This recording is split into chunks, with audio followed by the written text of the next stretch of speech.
Hey everybody, what's going on? Rob Cesternino back here, and we got a special podcast here for you today because we have got a special know-it-alls edition of a deep dive with a recent Jeopardy champion, aka Dream Blunt Rotation, here for you today. Back with us, Stephen Fishbach. Stephen, how are you?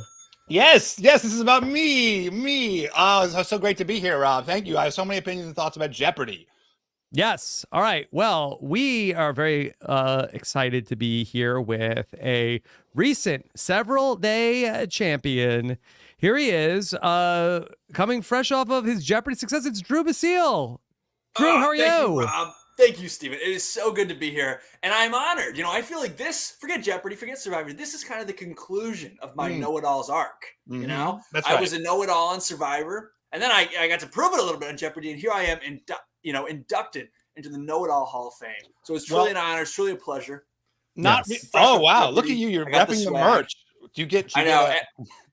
They give it to you when you finish, but it's too small for me, so maybe I'll give it away on Twitter. Probably not. Wow. You're saying you have a big head. Jeopardy gave you a big head. Huge noggin. I don't know if it was the hydrocephaly as a child or it's the brain power, but it's a large one. So it's good to be here. So you're not a know-it-all because you actually managed to win a few episodes of Jeopardy. That's true. Congratulations. That's disqualifying. Such a fun, exciting run. It was like such a, so rare to get to see, someone who I knew do really well on Jeopardy. And of course, like seeing someone from the Survivor community just prove their intellectual bona fides. It was really, really just thrilling to watch. Yeah. I think that's a good way of putting it, which is that Survivor, I feel like we're known for being a little bit more cerebral, dare I say more, tasteful than some of the other shows. And so I was honored to be one of the, the emissaries, the diplomats sent across to kind of prove that message. You represented us well. We appreciate it. And very excited to have the chance to talk with you about your experience. We're live here on Wednesday afternoon, so the chat is welcome to post their questions, or should they have to give us answers and then you can respond to the questions from the chat? We'll think about it. Confusing. Yeah. Yes. So Drew, big question. I think the one that everybody sort of had, now given your experience and insight, who is more intimidating, Ken Jennings or Jeff Probst? Dude, okay. Jeff is so much more intimidating because Jeff has been doing this stuff for can I cuss on here? I always forget Rob. Can I swear? Sure. We're cool. All right. Jeff has been doing this shit for 20 years. So it's he has condensed himself, it's his whole life. And Ken is a regular guy who just got brought on. I mean, Ken is great, but I feel like talking with Ken, I'm talking with a regular dude. And Jeff is well oiled. Jeff is a machine. So it's a little intimidating. It's kind of a pleasure to joke around with Ken after, it's you're being Jeff's there. It's you're at the principal's office and you're just yes. You're trying your best to say the right thing at tribal council, no detentions. Well, I think on the Survivor Jeopardy podcast that we had a couple of weeks ago, I think that this was where that conversation was when you popped on in the beginning talking with Javari, who did a great job about, Ken Jennings as the host is a little bit sort of if Jeff ultimately, steps away from the show and a Boston Rob, a Sari, a Parvati ends up becoming the host of the show, I think it'd be definitely a different vibe. Oh, for sure. And part of it is just LA is the whole thing, Hollywood is a scene and you go there and you kind of get pulled in and and so I think when people are fresh, they're still, they're fresh. And so we'll see, maybe after Survivor 50, we'll be able to welcome someone like Rob Cesternino, someone like Boston Rob, and we'll get that new angle. But I've gotten those vibe from Ken, when he doesn't think it's going well, you can kind of sense that he's a little disappointed, and he did it, he's obviously the best to ever, play. Oh yeah. And so sometimes when it's kind of people are missing a lot, you kind of get the sense that Dad's disappointed in you. I mean, just as a viewer, did you feel that? He will obviously your episodes were so exciting, you had the best game of the whole season. So he clearly never felt that about you. But did you ever find yourself wanting to impress Ken? Oh yeah, I mean, that's the way it is with Jeff too. It's you've put so much hard work to get on this show, and by God, you got to get some approval out of it somehow. You got to win the money, or you got to at least, have been liked. It's got to be a positive experience. So you definitely working to impress Ken. I think that's really what the stories are. It's you're pleading this minute elevator pitch. Like, oh, I'm allergic to gluten, or oh, I got stuck in an elevator one time. There's not an interesting story, but what it really is, it's just a begging, like, Ken, love me, please, accept me. But I do want to ask you about like awkward story time, which is what Courtney Yates called it. But Rob, do you have a question? Because I mean, I've got go for it. I really feel like that, that I, of course, like I've watched Jeopardy for many, many years, but Stephen is a diehard. Stephen's watching it, every night, if you're on it or not. Yeah, that's right. So like, you're gonna get out there. Listen, I was like, there was an era when I like dreamed of being on Jeopardy, but like now that I'm a father of 2 kids, like my processing speed is so slow. And I'm curious about that from your perspective too. Like it would take me fully a minute. I think maybe I could come up with some of the answers, but it would like, what for you is, I mean, well, I want to get to this later, but like the first question I think is like the most interesting question, which was, the big moment for you. The first big moment was that $10,000 double Jeopardy question. And so I wanted to like hear your thinking in that moment. You're up against this absolute like triple super champion with Adriana, total beast of the game. You get this double Jeopardy question. It's competitive. You have a chance to like turn it into a runaway. Like give me your thought process. Yeah, so my thought process was basically this, and you set the stage well, which is that I'm going against Adriana, who is 1 win away from becoming, I think, the 10th most successful contestant in history. So, like, I'm playing a heavyweight, someone who could go on to continue to win and win and win. And the amazing thing about Adriana was her accuracy. Like, I wasn't going to be able to count on a mistake. It needed to be conclusive, and I knew she was going to come through at Final Jeopardy just because, her stats. So I was facing this daily double, and this is an opportunity to really pull ahead. It's a close game. It's an even game. And the prudent thing to do would be bet like 3K, 4K. And I was about to say that, and I just sat there and thought to myself, like, if you try and grind it out against this woman who is like proven so competent, such a wide base of knowledge, you'll probably lose. Like, do you really want to take the chance? I just thought to myself that probably it would be better off putting everything on the line, betting on black, spinning the roulette wheel and just like hoping it worked out. So I said 10,000. I probably should have said true daily double to make it a little more glitzy, but I wasn't, that's not where the headspace was. Naval ships, not something, or whatever the category was. It was ships something, not something I felt strongly about. I mean, my stepdad was in the Navy, but I couldn't tell you the difference between a frigate and a whatever the other ships are called, a Corsair.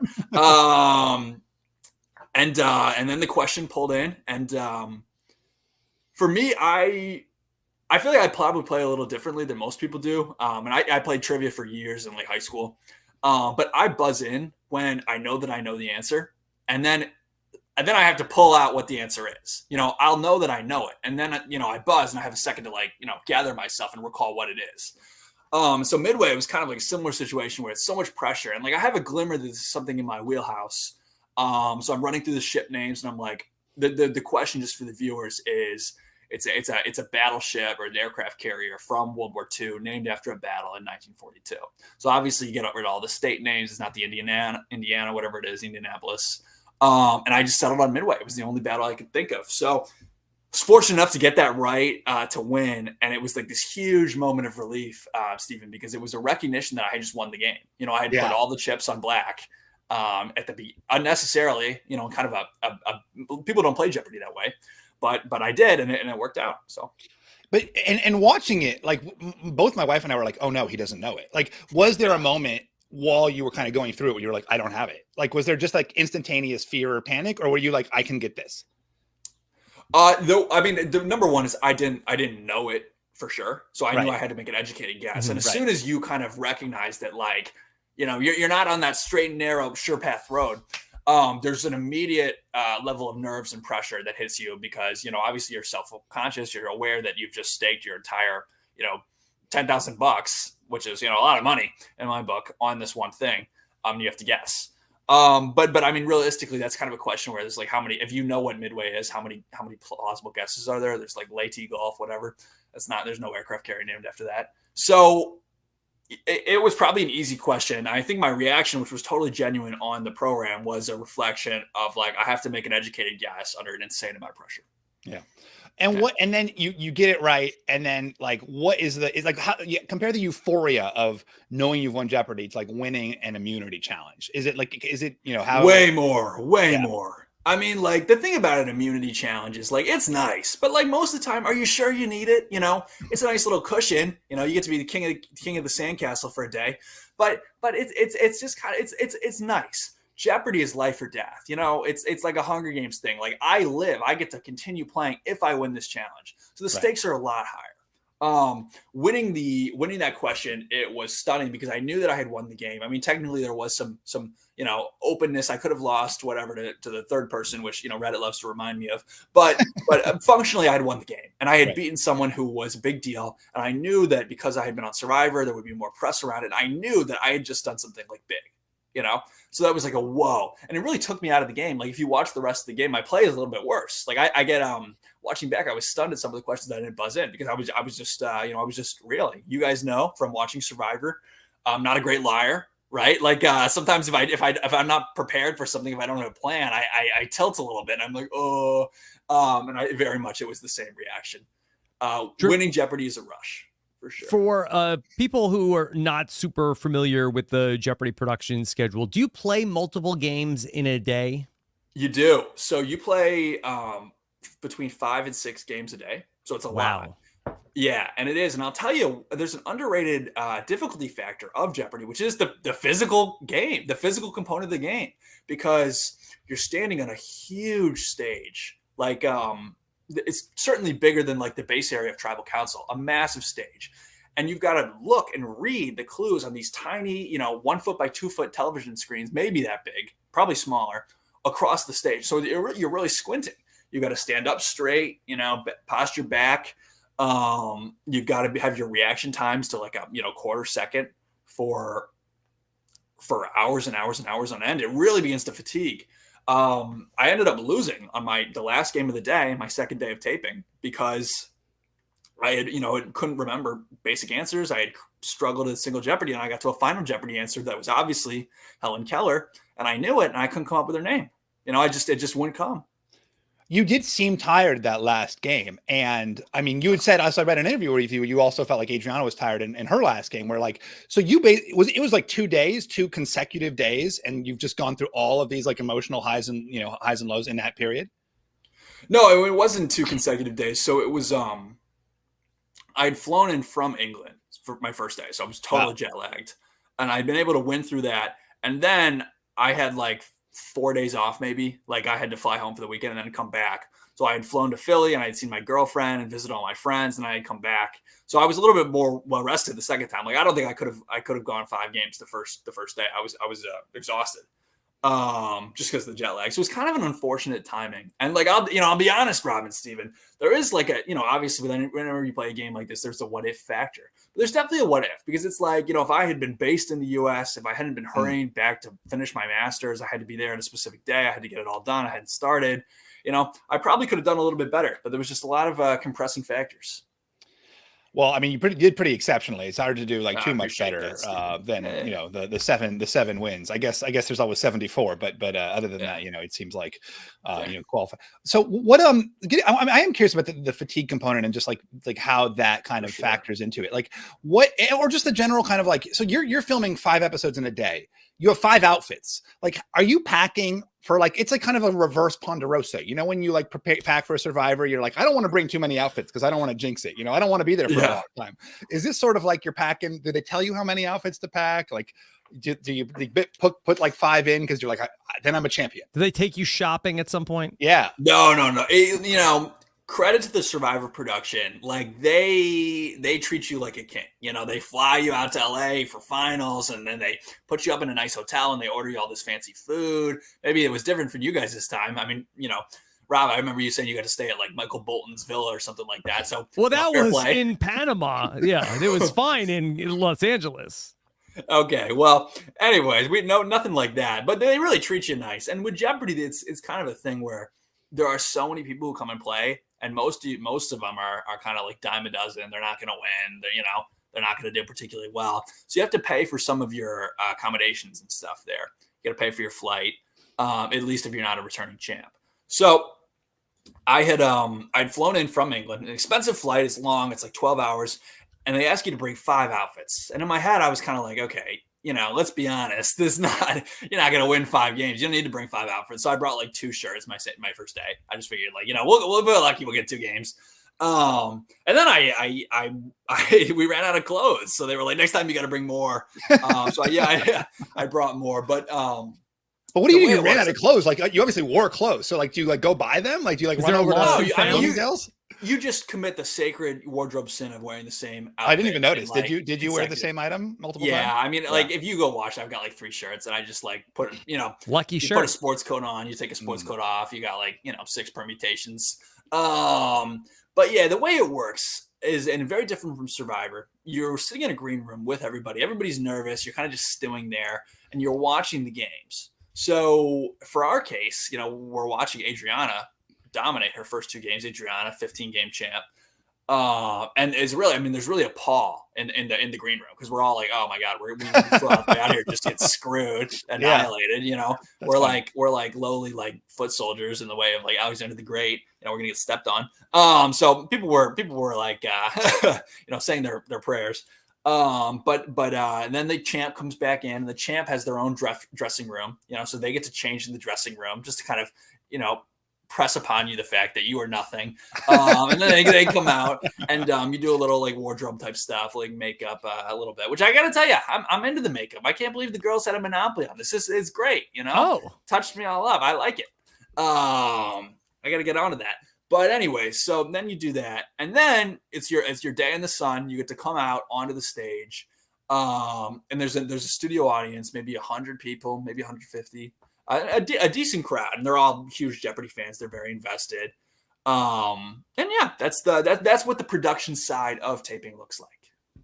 And it's kind of unusual for the person who eliminates a super champion to then go on and become like a 5-game champion themselves, right? Like it seems like it's usually a one-hit wonder. Like, do you know like what the stats are? Like how many people who eliminate these like great players then become, great players themselves? Yeah, there's like the giant killer or whatever statistics. And I haven't really been deep into the Jeopardy lore. I got to tell you, I didn't really watch Jeopardy before going on. Wow. So I didn't really know a lot of the strategy of the game. But I think there was one guy who like beat a super champ and then similarly went like 10 days. But it's very uncommon. And the reason why is that there are like titans in the trivia world, and you can only go on Jeopardy once. So they'll get on at some point and they'll basically go until they lose on a fluke. They'll get the daily doubles wrong. They'll get the final double wrong. That's kind of what happened to Adriana. I had a little bit more substance than your typical giant killer, but she encountered somebody who was willing to play a lot more aggressively in a high risk, high reward fashion. And she went down. So no, it's definitely unusual. And I think they've bought into that. I think Jeopardy likes that. So it could bode well for my future, but we'll see. Well, that was my next question. So like, you're eliminated by Kat. And then were you rooting for Kat to be eliminated quickly, or do you want her to do well? Because, like if she's eliminated quickly, like, oh my gosh, it was some crazy fluke, but you don't want her to get more games than you've got, like. No, you don't want to get more games. No way. But I'll be honest, which is that I kind of felt in that last game like I had eliminated myself. Like all my mistakes were self-inflicted. All it was negs. It was losing Final Jeopardy. And so I kind of felt that maybe Kat had not, maybe not been as good as some of the other people I played that day. So I thought that maybe she could win another game, but there was probably like a hard cut. Super nice though, obviously. For me though, you don't really care. It's if you win 4 games instead of 5, and you're not going to make the tournament of champions, you're not going to play again. Then there's probably like a situation where you're desperate and you're like scrounging for like personal victories. You're like, I learned something about myself. At least I got a daily double right. Right. Whatever. Getting to the tournament of champions, like that's the next level. That's going from AAA to Major League. So I don't need to search for consolations and concessions. We're already it's the concession is ahead. And so that gets into like the next, obviously. So like, both obviously now, obviously you're preparing for the Tournament of Champions. So I kind of had a 2-part question then, like, like, how did you prepare for your first time on? And you said, you hadn't watched a lot. So maybe was your preparation sporadic? Did you have like specific mnemonics? Did you try to memorize facts? And now how are you preparing for the TOC? Yeah. So great questions. it all goes back to my Jeopardy casting journey, which is that they put the tests online. You know, called Adam Klein. I did. I called Adam. I said, send all your trivia notes. He was not much help. I hear he's great on Survivor though. But you know, Jeopardy, his business is expanding. It's early stages. So he didn't have much for me. So I took the college online test, and I was able to make it to finals. And they chose some woman from my college to go instead of me, who I didn't like. And I'd taken classes with before, and then she sucked. And so I was kind of like, God damn it. You know, like I was robbed. But then they had been like, okay, go take the adult test too. You know, you were good enough on college Jeopardy. I got to work on your personality, but that's all right. So I took the adult test. I made the finals of that. And I can remember the day I made the finals of adult Jeopardy, I had been studying abroad in Belgium. And I had this apartment outside of Brussels that I hadn't been there in months. And I had to move out. It was the last day of my lease. So I flew in from Italy, which is where I was, doing my other study stuff. At like 4 a.m, I moved all day. I, went to the post office, mailed everything, threw stuff out. And then at like 10 p.m. Central Europe time, like I had my thing. So I was exhausted. And I didn't do great, honestly.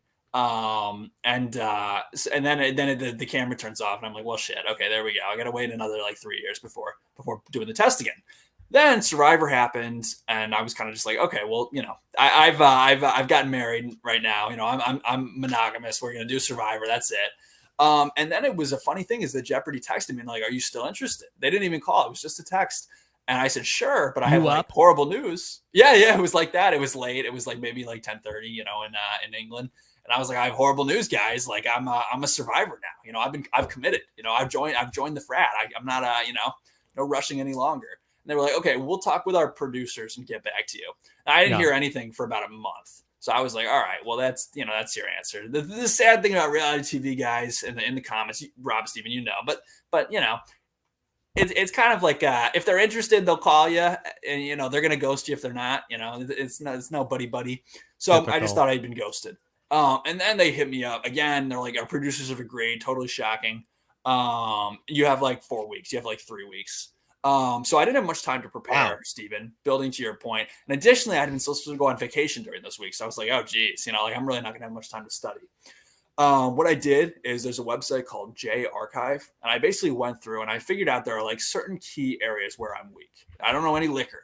I don't know food. I don't know popular culture. I don't know music. So I went through and I would search like keywords.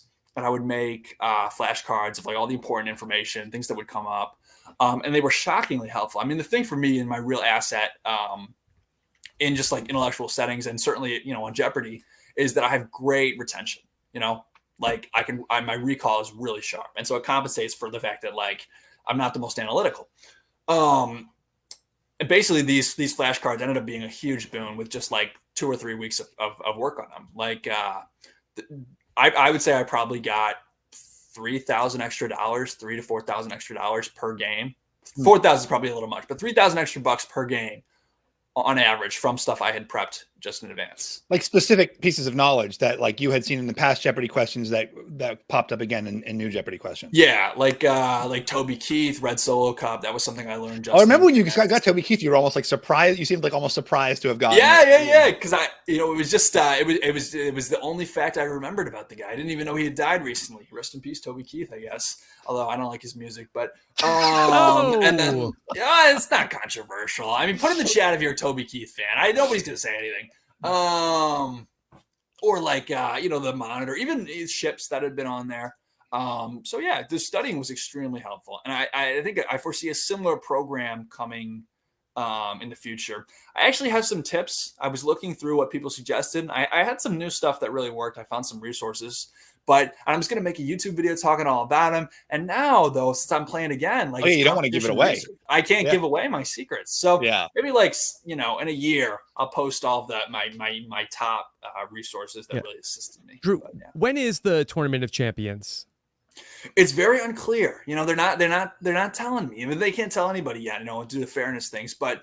Due to the writer's strike, the season kind of got bumped back. So I'm expecting the Tournament of Champions to be in like March or February of next year, which gives me 8 solid months of studying. Haven't done much studying since taping Jeopardy, but it's hopefully going to get into gear coming up. It's very exciting. Additionally, there's something called SporkleCon. I didn't know anything about this. It's like a trivia. SporkleCon.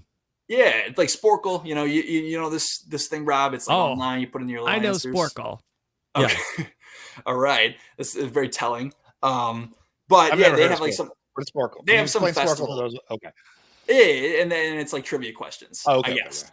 I gotta research about it. So I'm gonna go to that. I got asked by like the Inside Jeopardy podcast. Well, so right now you're like a big figure in the trivia community. I think so. I think they really enjoyed doing this like Survivor cross promotion. You know, they put like an Instagram post up with Survivor. Yeah. And like I just gotta say, you know, I'm kind of a kooky guy, you know, a little bit of an oddball.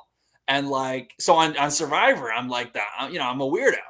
But like on Jeopardy, right? You're the Survivor contestant. You're Basile. Yeah, exactly. You know, finally, I discovered the secret to getting Basile out was just to find like chiller people, nerds to hang around with. You're the coolest guy at Jeopardy Con. Exactly.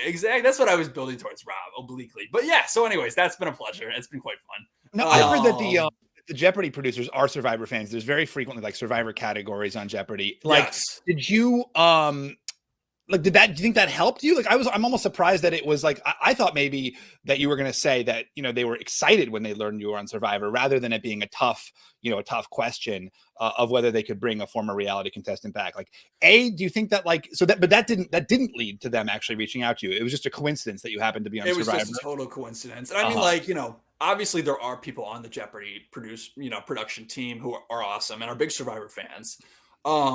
But like bringing somebody on from a different show is a big issue because they're under exclusivity. There's an issue of branding. So it's a lot to toy with. And like, okay, yeah, we can be a fan of this person, but ultimately I'm just a dime a dozen reality TV star. So it's like don't say that. Does this open the door to other Survivor contestants? Do you think, or do you think this is like we've had our Survivor guy on, we don't need another one? Well, I think the Jeopardy. What? Sorry. And they just had, and on the heels of Jeopardy too. Yeah, true. And they love Jeopardy. Jeopardy is beloved there. She's like one of the household gods. So I think the door is wide open for someone like, say, Stephen Fishbach, a very cerebral dude. Look at all those books. Look at him. Yeah, look at him. But I don't even think I've read them. Those are just spines. They're not even books. No, but like truly, like I would not be. I think I would do very badly just because of like processing speed. Now it's like, I feel like at one time I knew that question, but like I do think there's some like people who could be great. Brian Corridan, is a very avid triviast. Oh, he'd be great. I hear that you guys have such a nice little, or maybe formerly you're not in New York anymore, but there was like a real like Survivor like bar trivia community in New York once upon a time. They still do it. I was never a part of that, but like I think Brian is and I think Eliza are still quite active at still running that. Yeah, Drew, speaking of the crossover, on one of the awkward conversations, or not awkward conversations, awkward facts segments, that Ken brought up that he had been in communication with Jeff Probst about your Survivor and Jeopardy experience. What was that like to hear about? That was stunning. I'll tell you. And I think I mentioned this to Stephen once before, but a lot of Survivor players, they come back from playing Survivor and they're like a little jaded, It's like you come back from summer vacation, you're like, oh yeah, I'm too cool. Or like, I've got issues now with the administration. I know how the sausage is made, It's for me, I really am blessed because I still feel like so naive about Survivor. Like I had this wonderful experience. I was treated, very respectfully, as respectful as you can be. And I look back on the whole thing positively, but it's kind of tough because it's like going on a great date and then you like never see the person again. Like Jeff is off, like doing his thing, and I'm just like, sitting with my hat in my hands, like, okay, bye guys, have fun. I'll keep up with you on the news. But so to hear that from Jeff was actually really nice because I admire Jeff, even one might say. I think he's a great guy. He was very good to me. And so it was really nice. It's kind of like part of my life that I potentially thought, had closed a little bit was back open. It was great to hear. So this is going to catapult you to season 50 is what you're saying. I really don't know. Like the thing is, guys, is everyone is talking. They're so cagey, so coy about season 50, or like, are we pre-gaming? No, everybody's pre-gaming. We're not pre-gaming. Nudge, nudge. So I'll just like say it. I think there are so many qualified people from the new era, and there's so much competition in the nerd archetype. I'd be surprised if I got the call. Well, you know that I think you're competitive. Yeah, I think and I think that like if any other people in your archetype had like a fall from grace in any ways, and then you get boosted up with the Jeopardy, I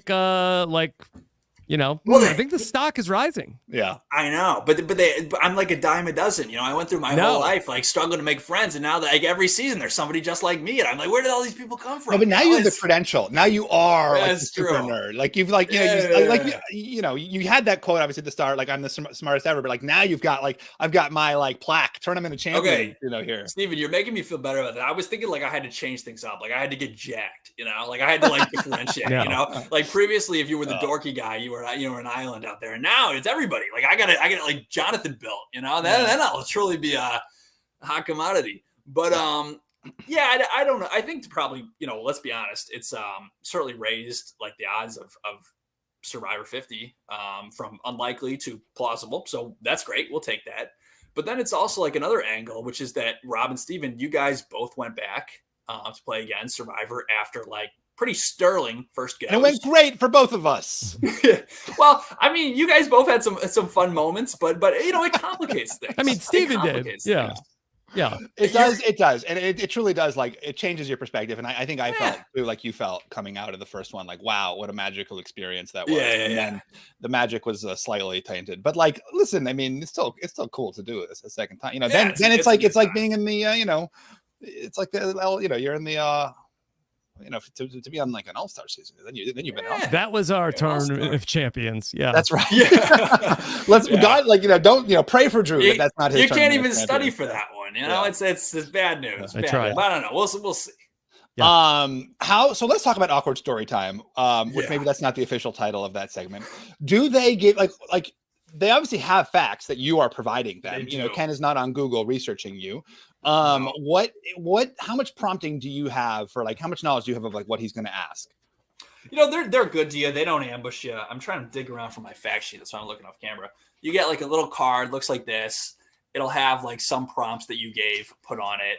They'll go through and they'll like highlight, which one you're going to run with. Ken doesn't know the story. I mean, it's a surprise for Ken. He's learning it as it goes. So a lot of times he'll have like quite the reaction if it's a good story. But I mean, they'll give you like a basic one-word tag to build off, and then you're kind of like working with Ken to like produce 30 seconds of like quality human to human interaction, which some people are better than others. Ken is actually great at it. Ken, his transitions are amazing. Like he's the Rob Cesternino of television. Like great transitions in terms of like he'll be thrilled to hear that. Yeah. And he goes during the ad breaks. They take ad breaks on Jeopardy, at the length of the actual commercials, and he'll go and like address the audience, and he'll like do questions, and he'll say some jokes, and he's funny. He's good. He's very smooth. It's really impressive. But anyways, so you get a little bit of something to go off of. It's not all like live and improvised the way like Tribal Council might be. But yeah. You would think people would practice a little more. I saw an interview where you said, part of your prep, you wanted to like learn better the grammar of Jeopardy questions. And separately from that, I saw Buzzy Cohen said that your weakness in your game was your final Jeopardy. And now I had a question for you at that, which is like, how do you feel about past competitors of a game show critiquing current players? It's kind of in bad taste, right? No, I love it. Okay. Especially now that I get to be one of the critiquers. It's great. Yeah. No, but really, I guess, and I'll address Survivor in a second because that's like that's similarly in the equation. But for Jeopardy, like I don't really know the show the way that a lot of people do. It's kind of new to me, and I'm overseas. I can't watch Jeopardy. You got to watch it live. You can't stream it. Except for on Pluto TV, apparently. And I all know these that plugs just today. followed me. Yeah, right. But anyway, so I really appreciate it, and I think that if a guy like Buzzy Cohen, who is I think a Tournament Champions winner, has some advice for me, like I'll take it. There's no ego involved. Like if I'm playing to win, so I'll take all those critiques and anything that anyone has. No, I appreciated it, and I think when you go out and you put yourself into something, it's kind of like writing. I'm a big writer. I like to write. and like a piece of writing is a baby, you know, and you've produced this baby and you have sole custody. And then you have to go to a workshop and show everyone off, and they're like, "Your baby's ugly." You know, it's terrible. You need edits. Like this sentence needs to be revised. The plot is bad. It's slow. And if you get in a huff about it, you know, from people who are more qualified than you, better than you, more talented than you, you're never going to improve. So I really enjoy the critique. But I am curious about the question about the grammar of Jeopardy question. You know, like what does that mean? Yeah. And like how are you trying to improve your like your knowledge of it? For sure. So I think one of my strengths on like just on Jeopardy or in trivia is that like I have a wide knowledge base and I'm able to like, you know, pull those facts, especially when they're like historically based or like they're scientific language. But when it's kind of like a really basic fact and it's just like, you know, said it in a matter of fact way, like the way that bar trivia is, you know, sometimes I struggle because I'm not in that headspace. Or similarly, Final Jeopardy, a lot of times they're kind of tricky. They're like puzzles. There's like a riddle element. You have to put together like different bits of information and take a guess from that when the actual clue isn't very clear. And I struggle with that. You know, I'm better when it's like a more direct question, like in 1876, like who got killed where? Like, okay, I can do that. I got that. But then when it's like, you know, 40 years ago, consumers loved this mascot, you know, who often said like, then I get lost. I don't know. You know, it's not historical. And so Final Jeopardy is a lot like that. I think I need to spend more time like watching Jeopardy, to be honest, watching those finals clues, and figuring out what the giveaways are, what I'm supposed to pay attention to, if not like the raw data. One thing Buzzy said that I thought was interesting was that you overthink Final Jeopardy. Not you, but like one can because you're like staring at it for much longer. So you're not just immediately like going to your, you know, knowledge base, like you said, but like, you're like, you know, would this be the answer? But like, maybe that's too obvious, but maybe that's like, you know, like even with the Helen Keller question, I was like, is that like a too obvious answer? So we were like, maybe it's Annie, the other lady, you know, like, yeah. I don't know. Like I got to figure it out, but I do think that's very true. Maybe for better players than I am. I'm kind of like I'm lazy. Like it's my core flaw. So I get an answer. It's good enough. Like, okay, we're going with that. You know, if I don't know it, I'll bet the farm on the first answer that comes by. But no, I think that's a good point.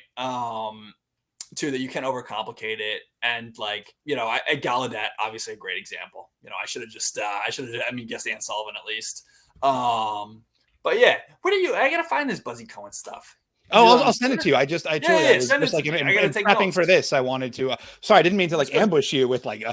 Buzzy saying. No, I thought it was like a positive thing, you know, in terms of like because it also like echoed what you yourself had said about like not totally jiving with the grammar. Final Jeopardy. It was absolutely my weakness. Like Sorry. Well, Drew, I wanted to ask you about another one of your Final Jeopardies, and I think this was the third night of the show where you ended up going into a sudden death overtime on the question about Hank Aaron, and I believe if I have the score right, there was you had 20K, another guy had 10K. And you bet 0, he bet everything, and you ended up in a flat-footed tie. Could you just talk through your thought process of the wager and then how you were approaching that round? So that guy, that was Josh. Great dude. We'd gotten to know each other a little bit in the weight room. And two things I knew about him were, number one, that he sang in a choir, I think in a men's group choir. And two, that he was into sports. So those are two categories that I was bad at, and I knew that I had to kind of be wary about those if they were to come up.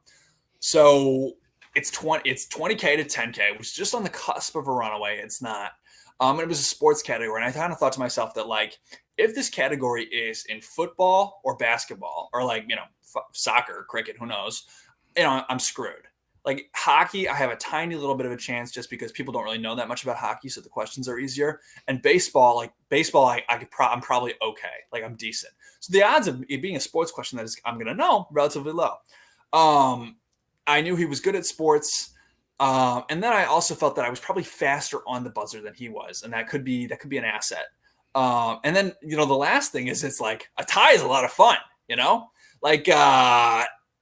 You know, that's great TV. That's a rush. That's pressure. Like I don't do these shows for them. I mean, like we love the money, but I don't do it for the money. You know, I don't do it to like, you know, get interviewed by Entertainment Weekly. It's the thrill. It's the rush. I love. That's why I love competition. It's to compete. And so a sudden death tiebreaker, that's exciting. So that was kind of my mentality. I figured it was safer because the questions I can get in sports were relatively circumscribed, especially compared to his wider knowledge base. Because I felt that I was faster on the buzzer, that I was more competent in a broader range of categories. And so I took the lead. And then the sports question was about as easy as they get, a good example of Final Jeopardy, kind of the grammar of it, because it's like Vince Scully said that he had gotten a standing ovation. It's like, who knows that? Like, I don't know that detail. But if you just pay attention to the fact that like he's from the South, he broke a hitting record in like baseball. Like, okay, well, it's obviously Hank Aaron, So anyways, I put the answer down. I got it. I was 0. He bet everything. He got it. Like I knew he would. I knew it was an easy question. And then we went off into the tie break. And so does this, on the tiebreaker, your adrenaline's going crazy. Like, are you just like what is this sort of gets into the timing generally for the buzzer, but like, how, like, what's the secret? Cause like, I read some article from Ken like years ago, and he was like, the buzzer speed is like that's the whole game. It's everything. Yeah. So what's your secret? You obviously were, a buzzer ace. Yeah, I'm a beast on the buzzer. That's the best part of my game. Like I'm better on the buzzer than basically everyone, but maybe one person I played against. And maybe Adriana on her peak, like when she's more rested, is could be better than me. I felt like I was better on the buzzer than her when we played. But it's all about there's a lot of books. There's a lot of the secrets of the buzzer. It's on Amazon. You can buy it and read it. People recommend that. Or there's like different strategies of how to press it and when to wait. Ignore those. The gist of the buzzer is that they'll read the question. And then there was a light that goes on at the end of the question. The light is cued manually. It's not like a computer. It's some guy who, activates it. And then when you see the light, you buzz. If you buzz before the light shows up, you're going to lock yourself out for a quarter of a second. Not a long time in theory, but if you're buzzing right before the light comes on, you've missed your opportunity. You've missed your window. So that's how the buzzer works. My recommendation is what I did is don't look at the light at all. Just let them read the question and buzz when the question sounds like it's going to be over. That's what I did. I played Quiz Bowl for years. And so I don't know if you guys are familiar with that. Maybe you have like high school age kids, the viewers might. But you're on a team, you sit in a line, you have a little buzzer and you buzz when you know it. And I think that had really prepared like my reflexes. And then it must also be said, I'm a lot younger than these people. I'm 23, right? Reaction speeds, it's a sharp grade. They really decay as you get older. So I think that was a really added benefit too. Yeah. And then also it sounds like, it makes a lot of sense for future contestants to be, put on a game face in the green room, right? Because like you had this key insight into Josh based on him being too loose lipped. Like, you gotta maybe show a little, have a little deception. Credit to Adriana, she didn't say anything. And like there was another guy. Oh yeah. It does Survivor prepare you for that? I mean, because that's basically you're at Ponderosa. You're sort of like looking for clues from people, and I feel like that maybe was that like a added advantage that you had. Rob, it didn't even occur to me, but it totally was. Like I was able to read. I built reads of contestants, how they were feeling, how they were going to be able to play. And like, obviously you don't have much information, so they can easily surprise you. But a lot of times those reads are right. There was another guy who was on my fourth game, which was, I dominated. It was the best game of the season. It was the best performance of the season. But he was a rock promoter, right? So then the second Double Jeopardy, whatever, one of the categories is rock music. So I'm like, okay, I have to choose those clues in case there's a daily double in there, so he can't get in because I know he knows rock music. And then I got 9 Inch Nails. So if he had not said that, if he had made something up, if he had lied a little bit, things could have gone better for him. Now, how else did Survivor prepare you for Jeopardy? I read one interview where you had said that, just having been on TV and having this already exposed yourself to the sense of like, people are watching me kind of made you a little tougher going in. I think that's really right. I mean, number one is that Survivor prepares you to compete on television, both to be able to deal with an audience, be able to deal with the pressure of like being on camera and on stage. But then also it kind of it prepares you for the idea that like life will go on. Like being on TV, not that big of a deal. Like people are going to obviously have like mud to sling, but they'll forget. It doesn't really like, it's not going to define your identity. And that's something a lot of people really get caught up on in Jeopardy. I was kind of surprised interacting with the alumni community of Jeopardy because, there's there's no term for it, like the survivor lag, I'll call it, which is like, it's like woulda, coulda, shouldas for like a year afterwards. And you're like living in that moment. Oh, I should have gotten, how could I not have got that? I didn't feel that in Jeopardy at all. I was like, okay, well, that was fun. It was a good run. But a lot of people really struggle with losing Jeopardy, because think about intelligence is so much of your identity is built into like being smart, being good at trivia, and to have been shown up like that on a big stage.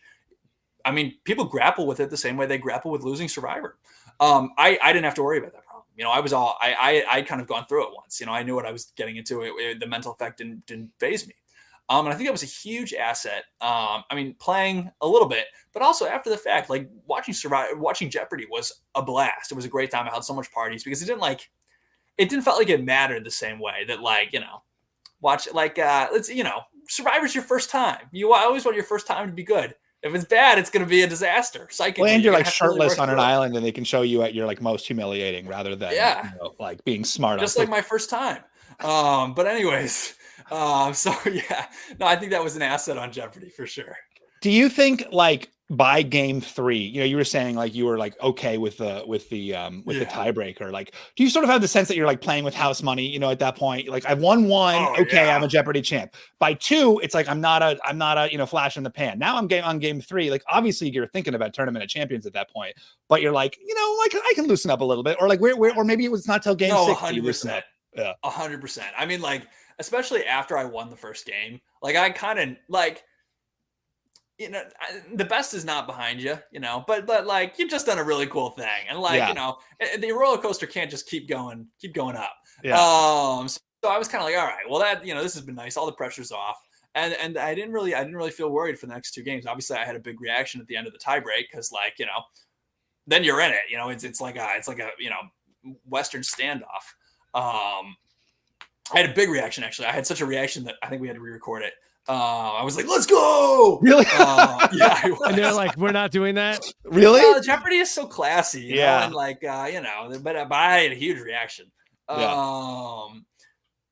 Anyways, then the next day there's a little bit more nerves because like, as I mentioned, or let me say when I fly back, as I mentioned, I'm working on my master's and I'm not working on my master's. That's the problem, And so that's like a lot of pressure on me. And I'm like taking time away from the program to do Jeopardy. And like, I'm flying all the way out here. And like, if I lose, I've just burned like a crazy amount of time that I absolutely need. So that 4th game, I was quite nervous because I like, at least needed to win 1 to justify this expenditure, to justify this time. And then, of course, winning the 5th game, also very stressful because it's like, then you're playing for something again. Then you got something to prove. And I didn't know this at the time, but like before going on, there had been like a streak of people this season who had gotten the 4th game and lost in their 5th game. Mm-hmm. So, obviously that's kind of a jitter spot for people. They get nervous, they get in their heads, they lose. After that, though, I mean, Stephen, like it was, you're really playing with house money after that. I felt very much like I had achieved what I wanted to do. Which I think probably hurt me, Right. That's interesting. Yeah. So you're a sort of polarizing figure, like in the Jeopardy Reddit, Can you believe it? I know. Yeah. How do you feel? Like, do you ignore it? Are you like looking for your, like, I spent a year looking at my, every post on Survivor Sucks after Survivor. Like, are you that person? And like, where does the Survivor Reddit to, compare to the Jeopardy Reddit in terms of your engagement? That's a good question. I mean, like, I'll tell you, the person is my girlfriend. My girlfriend really goes through and looks at all of it. I don't know why. I don't know why she does it to herself, but she's very intrigued. I check. Like, obviously, there's like a game thread for every day. So I'll go and I'll pull up the game thread and I'll read what people had to say. It's funny because a lot of people who follow Jeopardy were like, wow, the fans are having like really such a reaction. And, it was kind of a little muted compared to some of the hate you get from Survivor. So I was kind of like, oh, is it a reaction? Even the Jeopardy like negativity is polite. Yeah. Well, it's also a little incoherent, Yeah. Like sometimes the negative people, they're like, they're retired. They're a little bit older.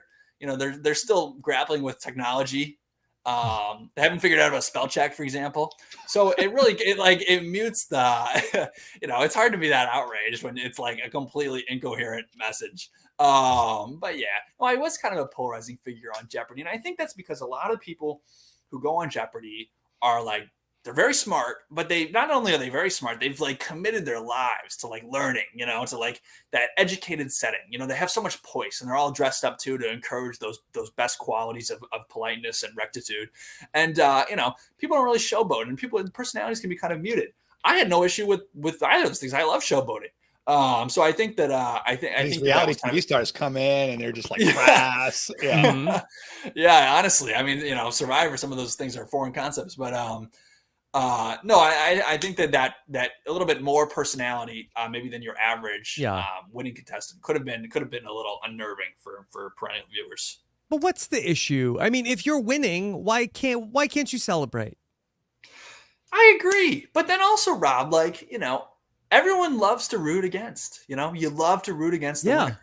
And it's like, you don't want the winner to be like some like kind person who you would invite into your home. Like, that's boring. I'll gladly take being the heel. I like being the heel. It's fun. It gets people going. There's a level of adversity there, and that's the kind of environment that I operate best under. So I'll lean into it. I don't care. That's bad news because Jeff doesn't cast villains anymore. So maybe you just ruined your 50 chance. Oh, God. Yeah. We'll see. So questions like related to that. Yeah. Nope, it's gone. There we go. This is why I can't be on Jeopardy. I had a follow-up question and now it's gone. No worry. Okay. All right. I got a couple questions from the chat also that we could bring in, but let me bring them in the form of an answer for you to answer in the form of a question. This was the one clue that you missed that you're still mad at. Oh, I like that, Rob. That's good. I like the form. I mean, like, ones I'm mad at, like, obviously the Helen Keller one, like, okay, that's silly. I should have gotten it. I'm not really mad at it because, like, that was the last game of the day. I would have had to, like, come back again. It would have been a whole other thing. One question that I was annoyed with myself in hindsight for not getting is like Travis Bickle, who was the protagonist or perhaps antagonist of Taxi Driver, a movie that I've seen a bunch of times, a movie that I like, perhaps a little overrated, but a movie that I like. And I knew the answer. It just didn't come to me. Another one that eats at me is Mutiny on the Bounty. Like that was such a gimme, but it was my first game. I had just got the Daily Double. I didn't have my bearings. Those are questions where it's kind of like, really, how could you not have known that? So those ones bother me a little bit, but no big regrets. Question from wait. Yes. Wait. How could I have forgotten? This one was bad. This was bad. This one pissed me off. It's my fifth game, right? I'm so close to having a runaway, but it's tight. It's a $2,000 clue, and the answer is impend. And you said like impending or something? Yeah, like the verb. And they think I say impent, like with a T. Yeah. And I can understand the confusion because I was going to say impending, and then I was like, well, wait, it's asking for a verb, so I corrected myself mid-speak, but it sounds like a T. I was so mad that during the pause break, I started arguing with production. And the fair play guy came over and he was like, we listened to the tapes. It sounds like a T. It's very clearly a T. And I was like, what are you talking about? That's not even a word. Why would I say impent? I was so frustrated. So that was the one that really grinded my gears for sure. I want to follow up, like someone on like either last night or the night before, said larynx, and they were like, yeah, we'll take larynx. And then they penalize you for impent. Someone said Wimbledon, and he didn't say a hard enough D. Like it's outrageous. Like where's the standard, Drew? And they got you on Yahoo's and then reversed it. Well, I actually thought the Yahoo's one was fair, but the thing about Jeopardy is that you're having to make a lot of really hard decisions on the fly in terms of slight variations. Does this count as the same thing? There are even philosophical questions of what does it mean to know, and which is which. We don't have to get into that. But the point is that a lot of respect for the judges for having to make snap calls with money on the line. Mm-hmm. And they're only human. You can't fault some disagreements. To all the judges of Jeopardy, Drew if you guys is a big fan. Okay, I like you guys. You're cool. I need a job next year, so hit my inbox. Okay. But yeah. All right. I want to be respectful of your time, Drew. I know you got a lot going on. Stephen, anything else for Drew?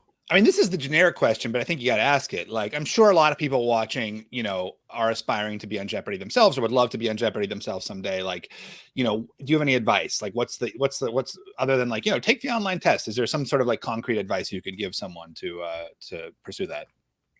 Yes, I think there is. So a lot of people like know stuff, good for you. You're a knowledgeable guy or girl, but like having to recall things under pressure is a very different ball game. So my advice for you is to compete, at least in some kind of setting, tournament setting where you're racing against people. Very quickly you'll feel like you don't know as much, but it's all about learning that kind of memory mindset. There's a website, and I want you to write this down. It's called protobowl.com. Okay. It'll give you quiz bowl questions, trivia questions, and you're in a lobby playing against other people, and you buzz on the thing, hit the space bar, and then you type your answer in. You're going to get killed. Like, you're really going to get annihilated doing this. But that's kind of like a competitive, setting that you can do from your home, from your computer. That's going to get you, into the right mindset. That's my first advice. My second advice would be to study Jeopardy. The conventional advice is that like Jeopardy winners are aided by a lifetime of paying attention. That's not true. Like I don't pay attention to anything at all. Like I'm totally bumbling in my regular life, So like you can study for this stuff. That's my rec. Figure out areas where you're weak by watching games. Keep statistics if you want. There are apps that can help you do this.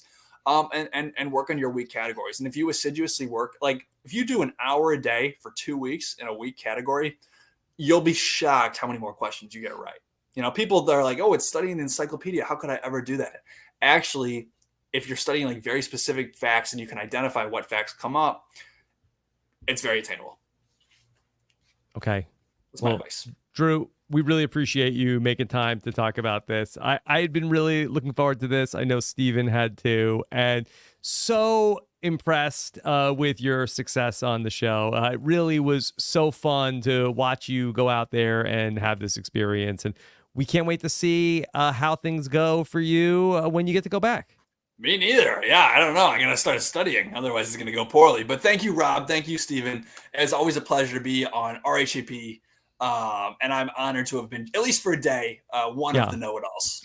Yes. And if people missed it, Drew did an incredible interview with me during season 46 the response to that was so positive that we got so many great comments about the interview that you and I did a couple of months ago. So I'd love to if we could get a link to that in the show notes, that would be incredible because Drew was at the top of his game breaking down Survivor. I had some. I remember having a lot of hot takes in that one. Yeah, so the people loved it. Was people loved it. Good. Yes. Okay, Stephen. Anything else you want to let the listeners know? No, this was such a pleasure. Thanks for letting me crash it, Rob. And Drew, how about for you? Are you on Cameo now as a Jeopardy champion? Yeah, I'm still on Cameo. You can go and request a video from me. Sometimes people ask me for like birth announcements, like that's a little like I'll do it. I'm shameless, but like, I'll say hi to you for whatever. So dude, no pressure. If you want a cameo, I'll make you a cameo. Other than that, I have nothing to promote. One day, eventually I'll have a novel to promote. So follow me on Twitter for when that happens and Instagram. But it's not now. So I have nothing. All right. So and Drew, I have to ask a follow-up question about that. Wait.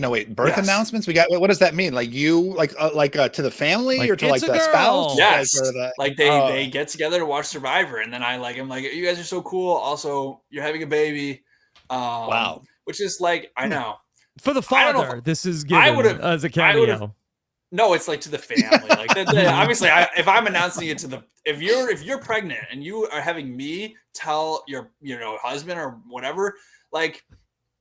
You're having a baby. It's time to step up. Don't get me to do that. But no. They have me all kinds of announcements. Honestly, it's to each their own. I was happy to do it a couple times. Hey Billy, it's Drew from Survivor here. Michelle wanted me to tell you she's late. Yeah, I can't wait for one where it's like, hey guys, I hope you're doing well. It's Drew from Survivor. Like, I'm sorry, your uncle died in a horrific accident last night driving home from the bar. Yeah, it was just terrible. I'm so sorry, guys. But, hope you're going to enjoy season 47. It's like, it's only a matter of days now. But I gotta get extra rate for that, I think. Okay. All right. Well, Drew, thank you so much. For people who are fans in the intersection of Survivor and Jeopardy, hey, we've got a reality TV newsletter for people who love smart reality TV commentary. Shannon Gus just wrote up about the difference between the social game and the strategic game, and you could read that for free at realitytvnewsletters.com. Thank you so much. We'd love to see your comments in the chat and on YouTube for this one as well. Take care, everybody. Have a good one. Bye.